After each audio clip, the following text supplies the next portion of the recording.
Welcome to Therapist Spotlight.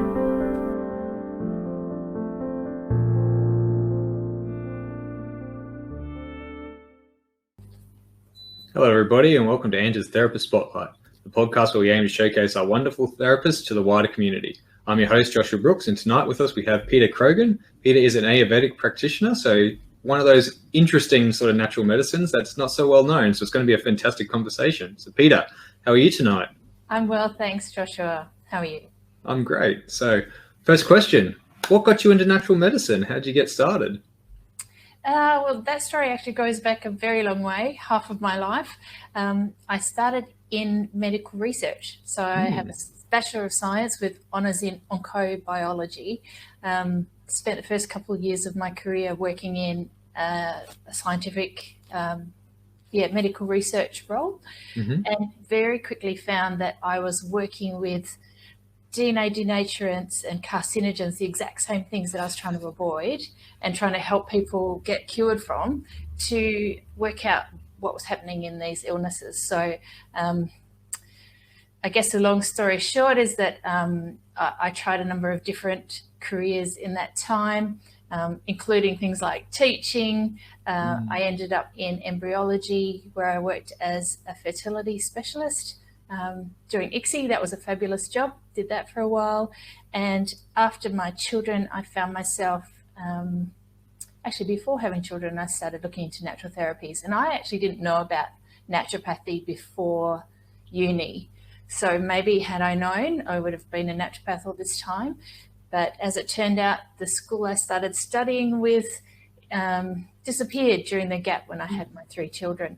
And I came back to look at natural therapies again and listened to a talk by someone that we fondly call Dr. Sam in our industry, who was talking at the Australian Institute of Holistic Medicine about Ayurveda. And it just grabbed my heart. This beautiful ancient science takes in everything from crystals and the colour of the clothes that we wear, the environment, the seasons, all the way through to knowing 5,000 years ago they knew exactly how many muscle layers were in a vein as opposed to an artery, and I find that astounding. Yeah, definitely. Especially, when you realise what the ancient peoples knew without any of our modern technology, it blows your mind quite a bit. Absolutely. So you mentioned a few things there with the colours and how it all comes together. Is that what really grabs you about Ayurveda and what keeps you practicing, or what is it that you sort of just love about it? I love that Ayurveda is very logical. When I start talking to a client about what to change in their diet, how to approach changes in the seasons, how to approach what they're doing in their daily life, they tell me they know all of this. It's a resounding call. Time and time again, they say, I know all of this. I just need someone to put it in plain language like you do.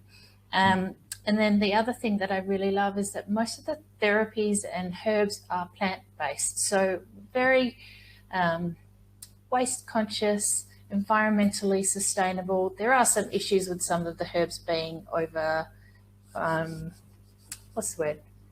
over-harvested in some places, but we're getting on top of those, with all of natural therapies are suffering from the same issue, I guess, and just need to educate the people that are growing and harvesting for us. But I love that the philosophies, which can be quite etheric, almost quite otherworldly, can be translated into very logical steps for the individual to utilize and then be empowered to take home and use for themselves and their family on an ongoing basis. Yeah, wonderful. So if I was to come to you as a new client, how does an Ayurvedic consultation go? What are you going to ask? What are you interested in? How does that process roll ahead? I do like to start with an intake form, which takes about 10 minutes off my consultation, because the consultation can take anywhere from 60 to 90 minutes. Very in-depth, a lot of questions. We talk about things like what you ate and how it looked coming out the other end. So we do talk about poo quite a lot. It is important to know the health of your bowel motions. I will listen to the words that you use and almost look between the lines in how you present. The words you use can be indicators of your constitution. The way you present may not necessarily be such an indicator, because we get changed by our environment. And someone might present to me, just a very raw example, as very obese. They might come to me obese and red in the face, when that's not their natural constitution, that's their imbalance. So I wouldn't then call them, I don't know if you know about doshas, but in the doshas, I wouldn't then call them a naturally kapha person. They have a kapha increase. So also I will feel the pulses. I tend to say listen there, so I hesitate, because to me it is a listening feeling. It's an intuitive thing as well as the tactile thing. I look at your tongue. Tongue diagnosis forms a great part of my analysis of what's happening in your body, because the tongue relates to what's happening right now, whereas the nails can indicate what has been happening in the past, and the eyes can indicate tendencies in your body. So all of those things are taken into account: how you look, how your skin presents, how you speak, what you're telling me, what your poo is telling me, what your diet is telling me. And of course, I know people sometimes turn up and say, you know, I had one drink last night where they may have had three. You know, we're all aware of that. But I think the process is so thorough that I get a pretty good indication of what's happening for an individual in that first visit. Yeah, it definitely sounds like that. And so then when you're looking at the eye, or when you're looking at the pulse, is it so is the eye similar to naturopathic iridology, and is the pulse similar to like sort of Chinese medicine, or how does it differ? Or like, so for people who may not know, how does that work, that process? So as I'm sure you're aware, China and India share a border. Now,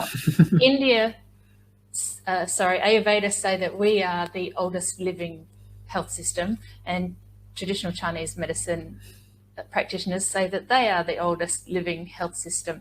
The beauty being that both of these systems have been around since before the written word. So a lot of similarities in the pulses and tongue diagnosis there.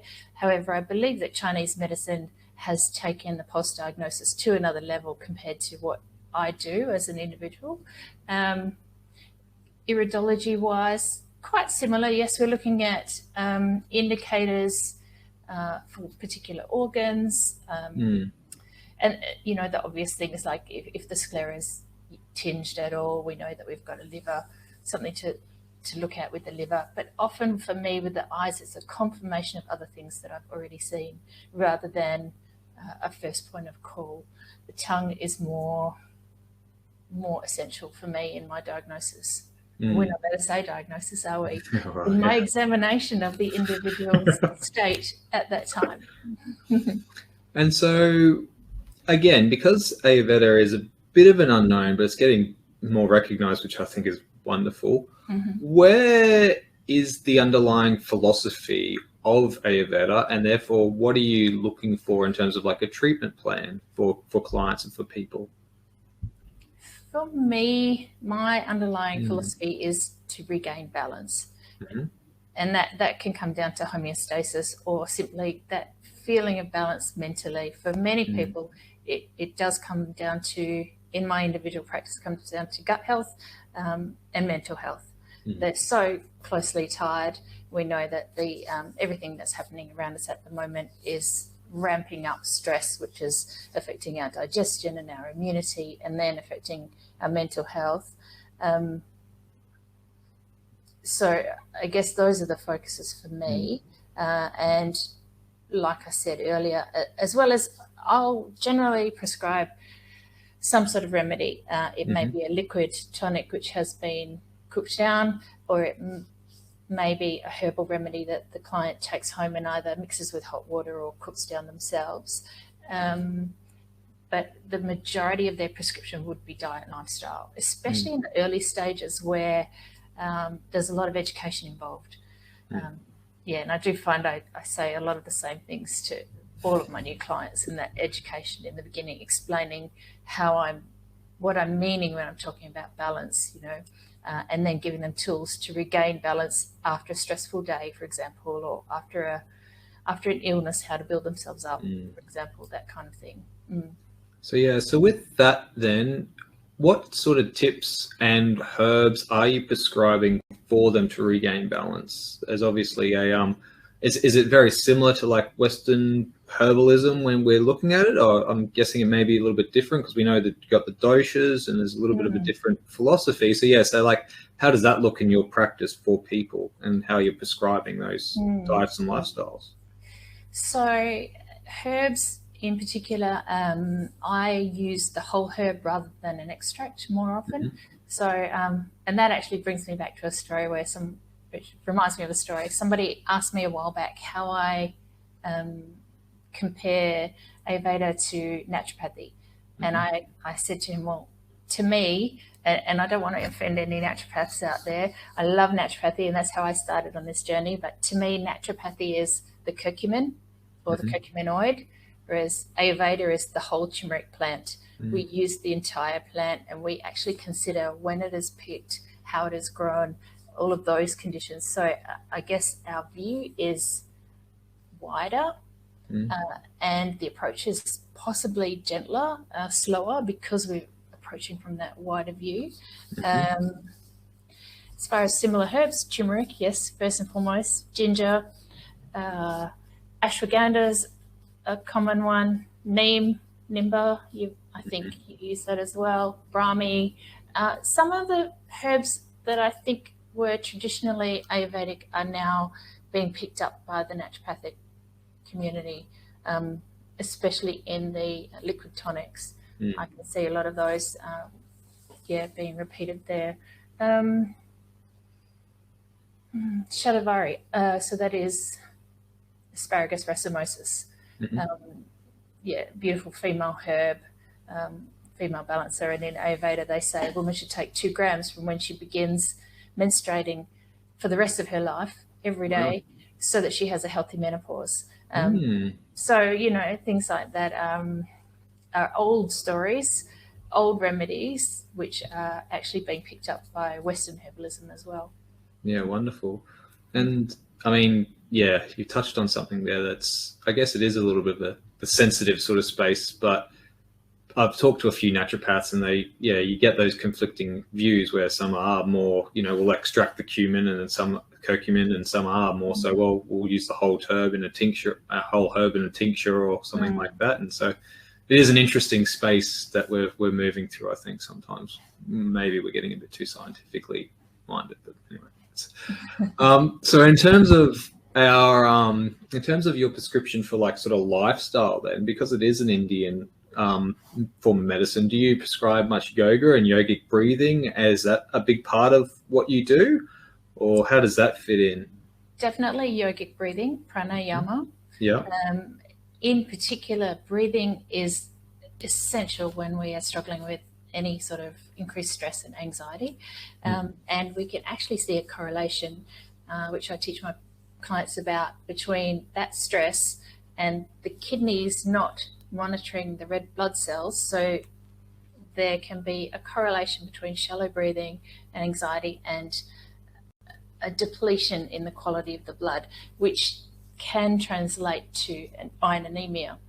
So, and I find this consistently, that my clients coming to me with an iron anemia issue are stressed little people. And they're not little people, but they present that way. There will also often be a gut issue. So definitely I prescribe a lot of breathing practices. I'm not a yoga teacher, not a yoga expert, so I prescribe a few simple asanas and moves and stretches for particular issues. So there might be, back pain, and I'll prescribe something that I know has helped myself. And usually they are personal experience things to try. But I'm also quite willing then to refer on to someone who is more of an expert in those fields. Yes.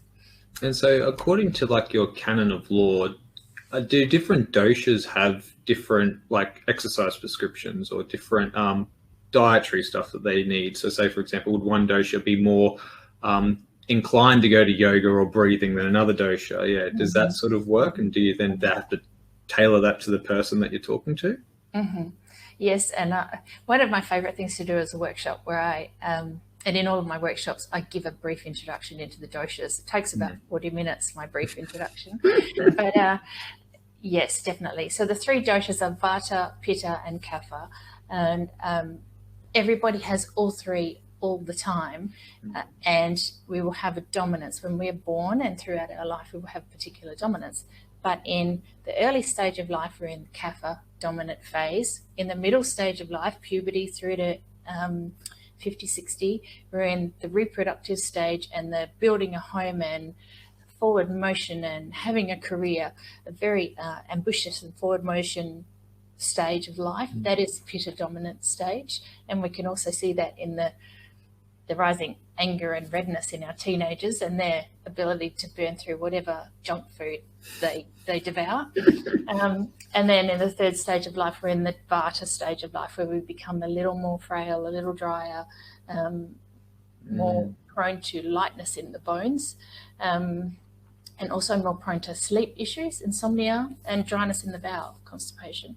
So there are definitely things that I will prescribe depending on time of life. We also have the doshas affecting all the seasons. So there are different actions that we should be doing for our meals at different times of the year. And then, yes, coming back to the basic constitutional doshic dominance, there are different food prescriptions, yes, I guess, for want of a better word, for those doshas. For example, a Vata person has a small, delicate, easily disturbed digestion. The Pitta person tends to be hotter in the digestion, can burn through more food, but can also burn their food to the point that they're not extracting the minerals. They burn through too fast, have a faster bowel motion. And then the poor old Kapha person, their dietary rule is a 3-finger rule. Don't eat it, don't eat it, don't eat it. Because they just absorb everything. And for somebody absorbing everything, sometimes it's too much and it makes it hard for them to lose weight and maintain their ideal balance. Yeah. And so then is Ayurveda, does that also apply to the emotions? So for example, if you're a Kapha person, you absorb everything. Does that mean that they're generally more prone to absorbing more people's emotions and taking more on? Is that the way it works as well, or not quite? Similar, but not quite. Yeah. So the Vata person is the more sensitive, emotional person, more empathic, more prone to anxiety, more sensitive, and can actually misread because of their sensitivity. The Kapha person is very stable in their own truth. These are the person, they actually have beautiful, the metaphor for me is beautifully represented in their feet. They have beautiful square feet, big feet that sit strongly on the ground. They've got a really good connection to the earth, you know. So these people, the Kapha people, are like the rock, holding the Vata person, who is more like a flapping kite, holding them down. And the Kapha person also is quite sweet. They tend to be sweet. They tend to be and absorb sweet and sweet, love their sweets. So they tend to be balancing for the hot-minded Pitta person as well. But so the Pitta person, I guess, is the only one that fits with the food tendencies, diet tendencies being similar to the mind, hot, hot, hot, determined hot, pointing through like this is the image that I think of. And I think of lava for the Pitta person, hot and flowing. Wow. Whereas the Kapha and Vata person are kind of opposites. They kind of opposite each other. The Vata person is more fine and frail. The Kapha person is more robust in the size and the appearance of their body, and also the way they age, but also in their emotions more solid, I guess is more the term. Yeah. Yeah, wow. Does that answer your question? Yeah, no, 100%. Thank you so much for the detail. Oh, it's and I've also heard a lot when Ayurveda, you've got an oil massage. So is that something that you do as well for your clients? Yes. Yeah, and how does that work? That's my most popular therapy. Oh, really? Yeah. It is luxurious. It just feels so wonderful to be massaged with those oils. And even if it is the simple black sesame oil, I use all organic oils and often use medicated oils chosen for what the client needs on that day. Sometimes I'll mix in some aromatherapy for the face. The oils speak to the central nervous system. So if you're imagining we go for a massage when we're stressed and want relief from that, or we just want some nurturing. And to me, putting oils on is like wrapping someone in a warm blanket. It just soothes the central nervous system. High in magnesium, high in calcium, as well as that tactile touch, that tactile therapy, and the entire body is treated. So I couldn't recommend anything more. It's just divine. And I love to teach my clients even to do that for themselves as one of those balancing things, to balance the high vata of autumn and winter and stress.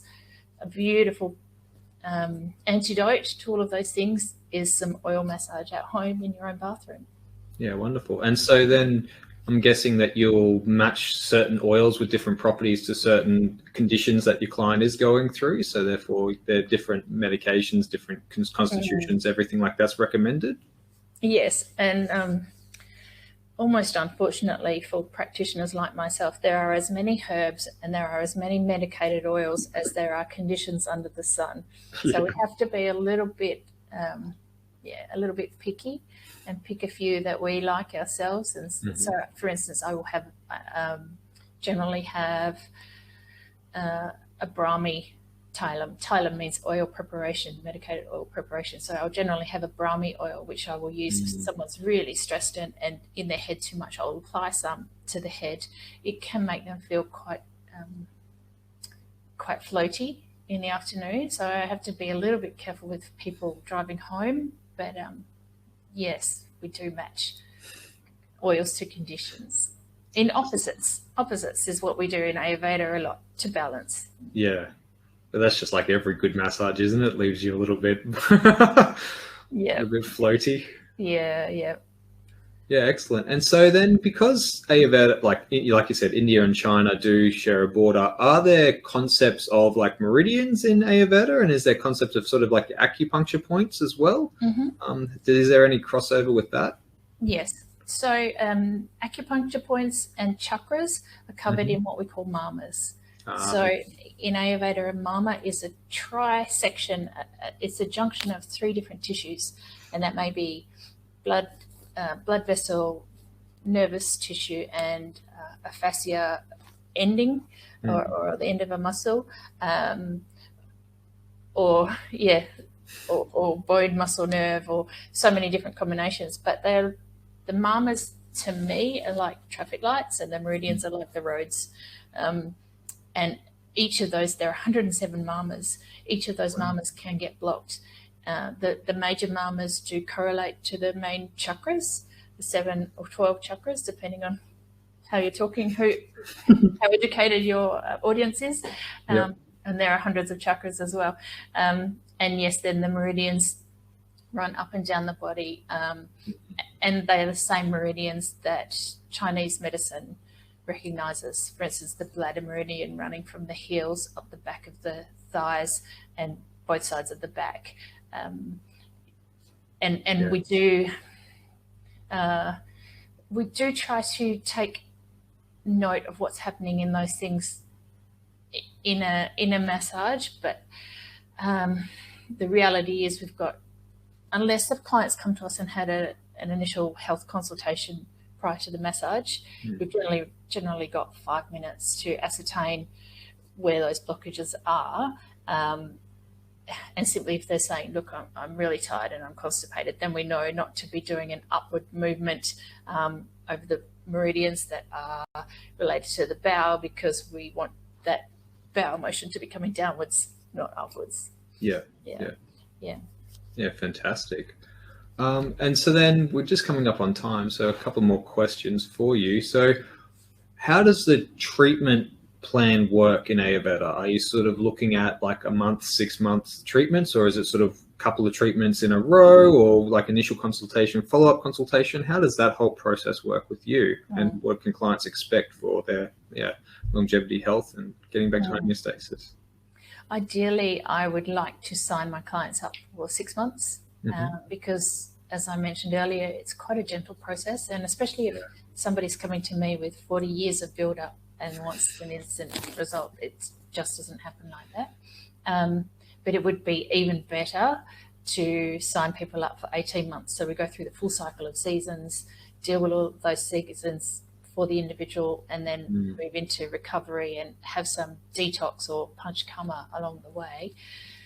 Reality is a little different in that, as you mentioned before, Ayurveda is still relatively unknown in Australia. And so people are coming to me with interest peaked, but not always with the understanding of what's involved. And I guess many of the new clients in naturopathy are the same. There's a conversion period where I have to do a lot of education quickly up front, and then hope people keep coming. So I'll generally encourage people to come for 3 or 4 months at a time, generally month apart, or 5 weeks apart. And most people come for either health consultation or massage. And obviously in both instances, I'm recommending the other because I can see how that would help. Yeah. I'm not sure I answered the question. No, yeah, definitely. Yeah. That's all right. So it's all fun and games, but it is something that I guess we have to educate more about, is that it is we're not a pill to mask symptoms. We actually, we're looking at that long-term wellness, and it does take a little bit of a commitment. You have to commit to yourself, you have to commit to your health journey, and you have to commit to, letting the process work a little bit more. And like you said, you can be one way sometimes, but you're not actually that dosha, you're actually a different dosha, but now you're just imbalanced, and so we have to try and bring you back. And yes, doesn't just happen when you just can't yank on a rope and pull them back. It doesn't work. That's right. And life happens, and life is happening so much faster, and life seems to have a bigger plank at the moment than it used to. So people are getting whacked off balance a lot further than they were when I started. And admittedly, this is a second career for me, so I only started practicing in 2016, but I've noticed a big change in the severity of people's imbalances. Yeah, for sure. I've heard that quite a bit. Well, this has just been absolutely wonderful. Thank you so much, Peta, for sharing yourself with us. It's been great. It's so much fun. And all your knowledge. It's been wonderful. So where can people find you? Where can they contact you? Where's your website? Yeah. How do they get in contact with your clinic? I'm in Fremantle in Western Australia, but I can do online consultation. My business is called Zanti Ayurveda, and Zanti being an older spelling of Shanti, meaning the same thing, freedom from pain, tranquility and bliss. So zantiayurveda.com.au is my website, and you can also find me on Facebook. I'm predominantly on Facebook because social media takes so much time. Yep. So limiting to just the one. You can also find me on Google. Well, that Zanti sounds wonderful. So for everybody out there that looks like they can use some bliss and happiness, please contact Peta. But we'd just like to thank you so much for coming on Therapist Spotlight. It's been absolutely wonderful. Thank you very much. My pleasure. And for everybody else out there, have a great night, and we'll catch you all later. Hey, see ya. Thank you for listening to Therapist Spotlight. If you would like to know more about ANTA, visit us at www.anta.com.au.